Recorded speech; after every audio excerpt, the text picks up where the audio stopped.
Dirty folks, dirty folks, dirty folks. No soap, no soap.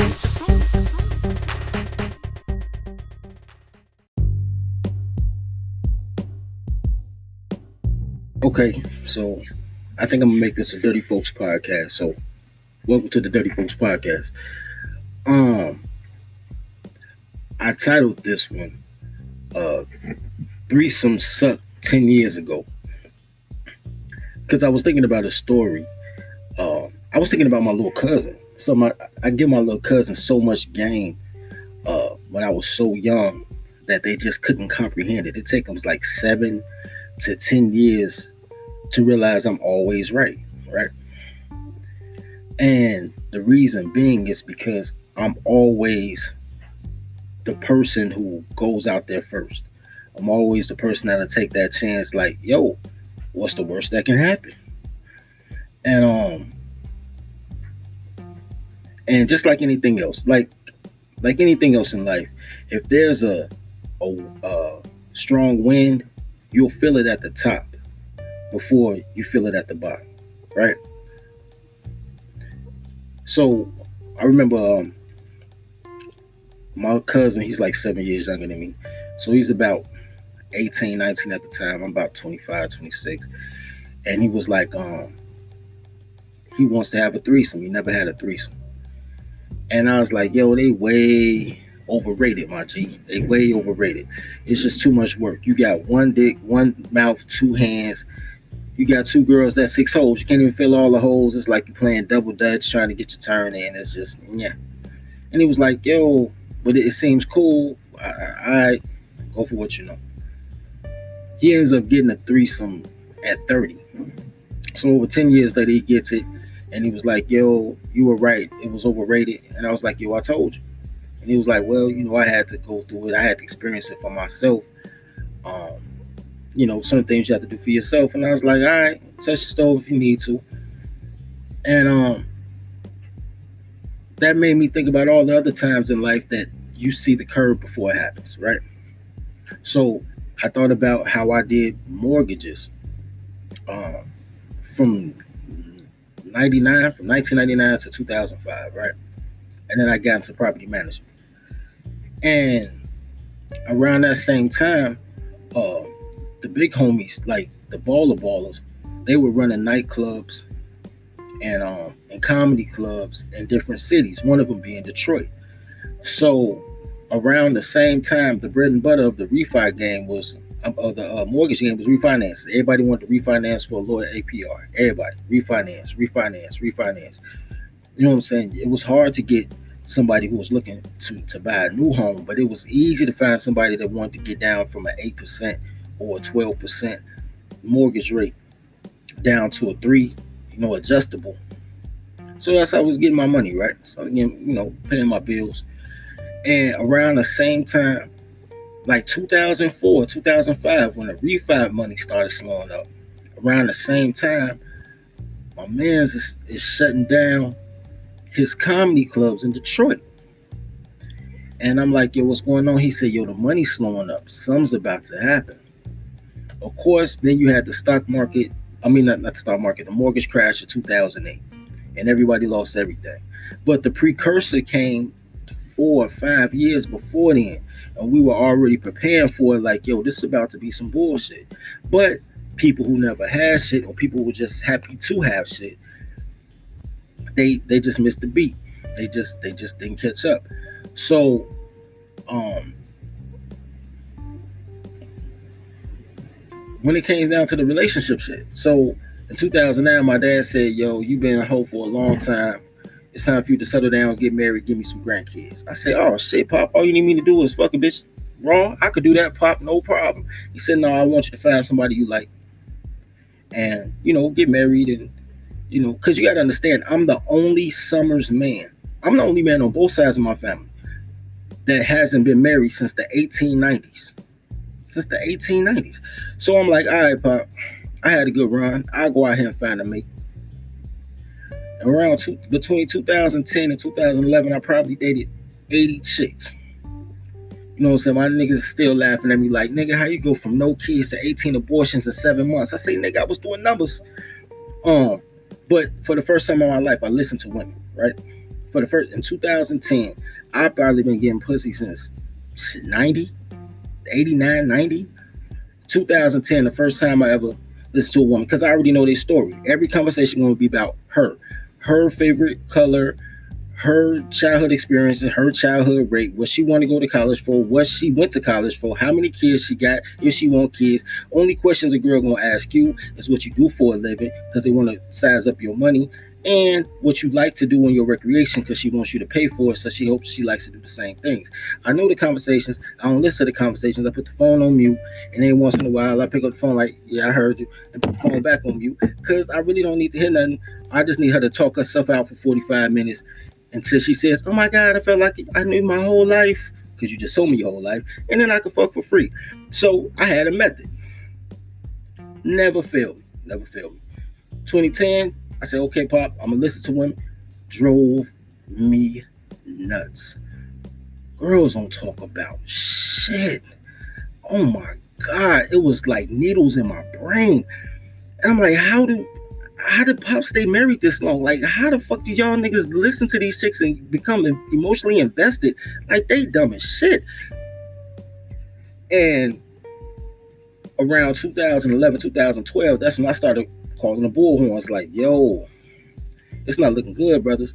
So you had a bunch of guys who were looking for unicorns, looking for love, because they probably had 5 or 6 girlfriends in their life that they really liked, and they looking for that one good woman. And I'm like, dude, nigga, I'm like in the thousands, my nigga. So in the dating set, if my body count is like 1,000, my dating count it has to be closer to 10,000, because of course you don't hit everybody that you talk to. And like, man, there's no unicorns. It's all stupid.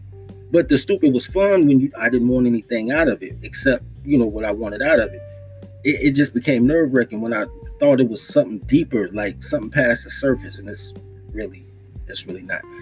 Um, so it's funny that in 2012 all of a sudden okay women, but now in 2019, 2020 guys is like, oh my God, I see what he's talking about. um I mean, and that's unilateral across the board. So same thing with the weed thing. Motherfucker, John Porter came to me in 2013, said they were legalizing weed, told me to give him $1,500, what I'm saying, to start selling weed pipes and bongs and shit. Then I was like, dude, I can't be the street dude. If I can't sell a way to at least be the middleman, I'm a professional middleman. If I can't be the middleman, I don't want to do it. He was like, to be a middleman costs 20,000, to be the man costs 2 million. It's like, yo, it's $100,000, which they dropped to 40,000, non-refundable. You can't have a felony. They're gonna do a background check. I was like, that's a lot of shit just to sell illegal weed. I'm cool. That was 2013.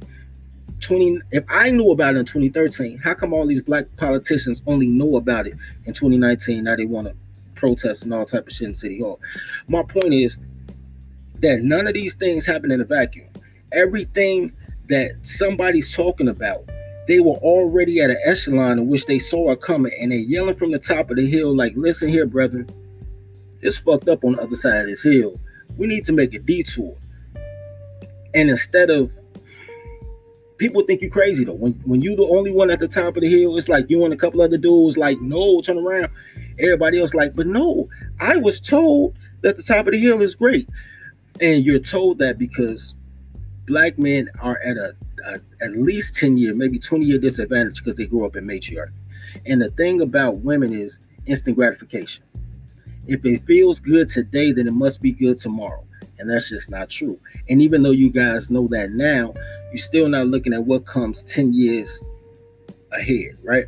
So when you look at situations, and I'm listening to you guys talking about y'all MGTOW and y'all red pill. I'm cool with red pill. I think MGTOW kind of slow, but I'm cool with red pill. And y'all talk about SIS, whatever fuck y'all talking about getting passports, and I'm not against passports, but I'm gonna tell you this. But you're not gonna go on somebody else's land and take their bitches and think they ain't gonna stand on theirs like you should be standing on yours.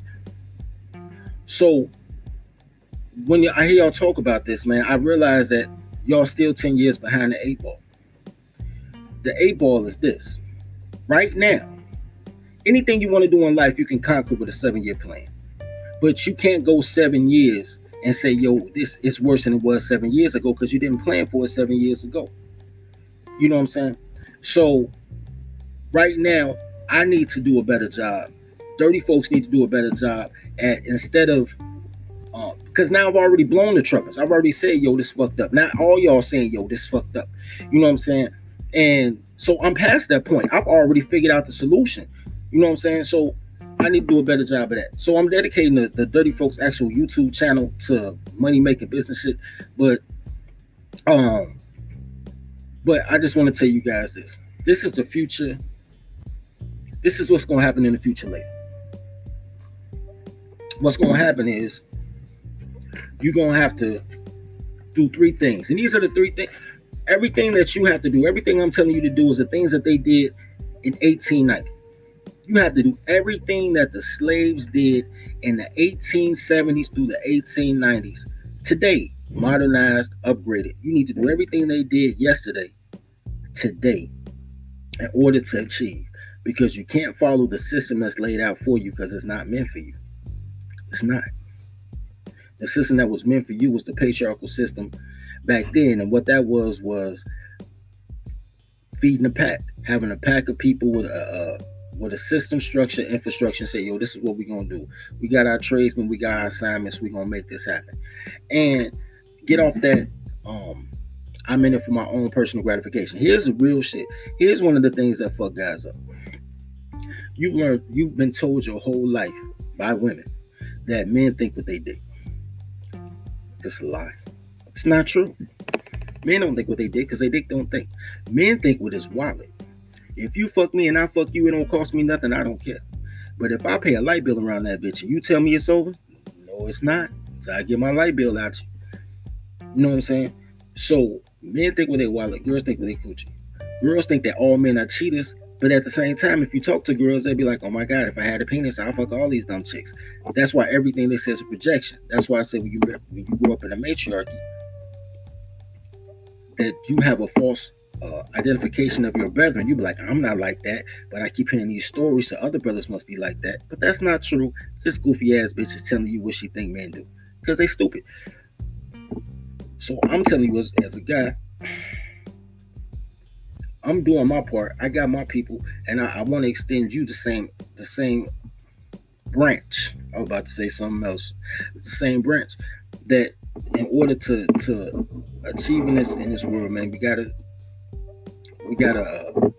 create our own demographic, our own dichotomy, and it's gonna be even more.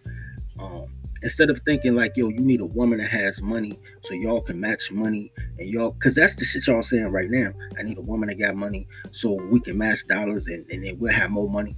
It's not how girls think. Heavy D told you how girls thought 20 years ago. What's yours is mine. What's mine is mine. And y'all still thinking y'all gonna build. Y'all crazy. But in principle, you're right. But in practice, it doesn't work because you added a girl to the thing. Have that same principle and do it with the guys, and you'll excel. And make sure you keep a dumb chick who can't read at the third grade level, and you mold into what you need her to be, and you make her your secretary. You make her your secretary, and that's the way that your life will be fulfilled. Because when you happy, everybody happy. When your girl happy, everybody miserable, even the kids. Anyway. So man, don't let 10 years go by and you come back and like, yo, that nigga was right 10 years ago. Man, start right now, bro. Start right now. Anyway, love each other as you love yourself. Feed the pack. Subscribe to the podcast. I'm out.